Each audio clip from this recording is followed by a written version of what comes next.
Star Trek Beyond was beyond our expectations. You're watching N9000 Plus's review of Star Trek Beyond.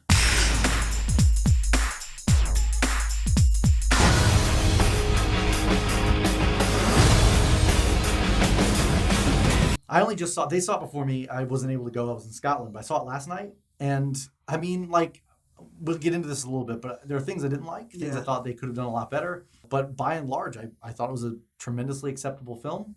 It was really good. I do like the other two Star Trek films. I think it was a good choice that they went through and did a timeline thing, even though I thought they didn't do it very well. But the fact that they gave themselves the latitude to go through a new timeline was a smart choice in the very beginning, because here is a film where it felt like a Star Trek film. All the little campiness and things like that were in this movie made me feel like I was watching an episode of Star Trek. So that, I think, was possible because of the choices that they made in the previous movies. Granted, those two, especially after watching this one, really did not feel like Star Trek movies. Even though I enjoyed them, they were entertaining, they didn't feel like Star Trek movies. They weren't as bad as Nemesis, because nothing can be.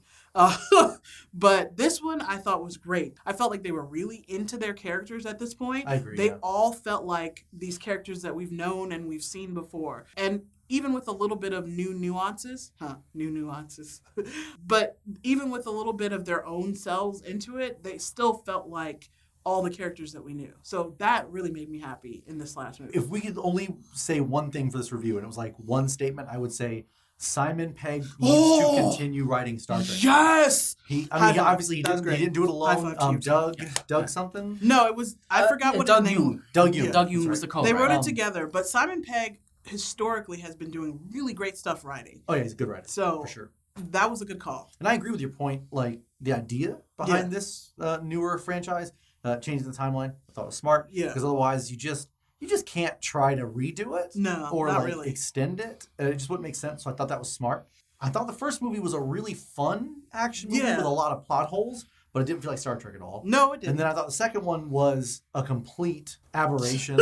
I thought it was a travesty. I really hate the second film. I mean, I just thought it was awful. But this one felt Star Trek. The first time since Undiscovered Country, this is the first time they made a Star Trek film that I was like, oh, this is Star Trek. shit, it's Star Trek. You could definitely tell that the actors are comfortable in their roles, really comfortable at this time. And you could tell the camaraderie, too, amongst them. The chemistry is a whole lot better since the first Especially one. Spock and Bones. Yeah, Oh my especially God, Spock that and was Bones. brilliant. Yeah, they brought their A game a whole lot more. And loving the new characters, too. J-Lo, very interesting new character. Yes, she was really cool. Fantastic She was one of my character, favorite of the I agree. last movie. Yeah. Her, and then, of course, Simon Pegg, Scotty. His little friend? I never know what he's called.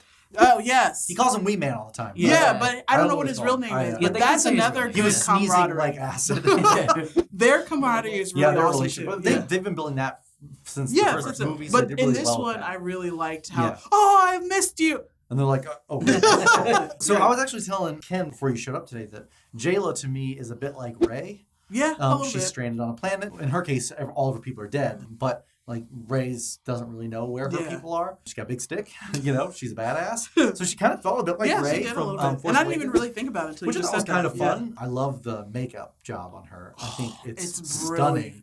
I love that she liked music. My favorite line from the entire movie is when he's asking her about the music she listens to, classical music, by the way. Right. When she says, I like the beats and shouting. Yes. I lost my mind. And this is another thing Ken and I talked about earlier. The thing for me is, in the first film, you have little young James T. stealing his stepdad, I think it's stepdad's sports car, and he's blaring Sabotage, which is also in this film, by the Beastie Boys. And I remember thinking, is that on the radio? They never really explain that. No, they It's don't. just odd. Like, it's not like it's just the music that's playing. He clicks the thing, and Sabotage comes on. Yeah. So I was like, why is this song in this film in like the 2200s or whatever? They all like classical music. But but not just that, but with this one, they explained it. And I remember seeing Sabotage in the trailer for this and thinking, this is stupid.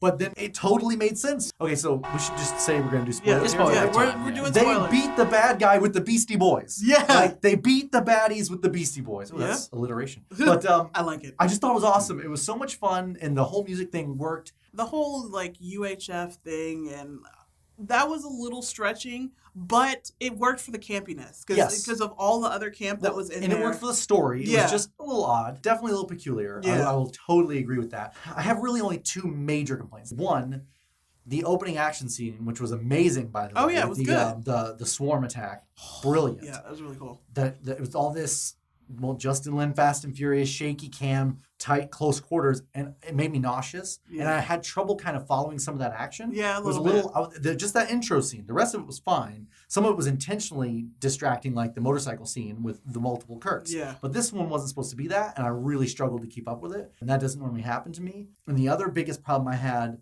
was, in the end, the bad guy's just a revenge plot. I Every didn't movie, like it's that. a revenge plot. I hate, and like, it's been like that for not just oh, Star Trek, yeah, but oh, yeah, a lot of movies everything. lately have been revenge everything plots. is revenge. And I really wish there was one that wasn't. That's just a really easy way to write a script. And why does he look like an alien? Why did this magical stuff he take to extend Even his life though make I him was look... super surprised that it was Idris Elba. You didn't know I it was didn't, Idris? No, I didn't really. I didn't knew look up before I went, anything. yeah. For this movie, I just watched the trailers. I didn't really look up a lot for this movie, so I was glad to be surprised by that. And he was amazing, of course, as always.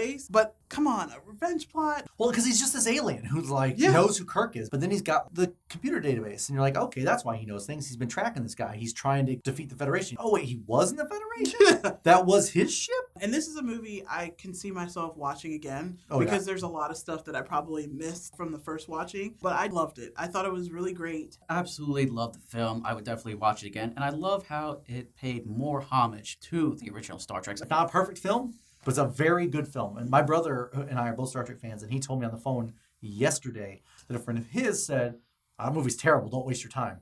That dude is out of his mind. Yeah. He's out of his mind. It's a very good movie. Yeah. It's the best attempt at a Star Trek film in a very long time.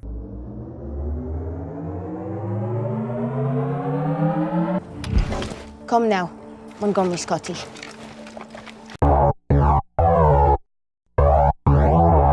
Hey guys, thanks for watching our Star Trek Beyond review. Again, we are the nerds of 9000 plus. Be sure to comment down below. Also click that like button. Press subscribe down here if you want to keep up on all of the things we have coming up. Check out our new news videos, nerd tasting, and then click right over here, lined up on this side of the screen. You're going to see all of our most recent videos. Check them out. Don't forget to like, comment, subscribe, share with your friends, and totally go see Star Trek Beyond. It was awesome. Make sure you do all the things. All the things. All the things.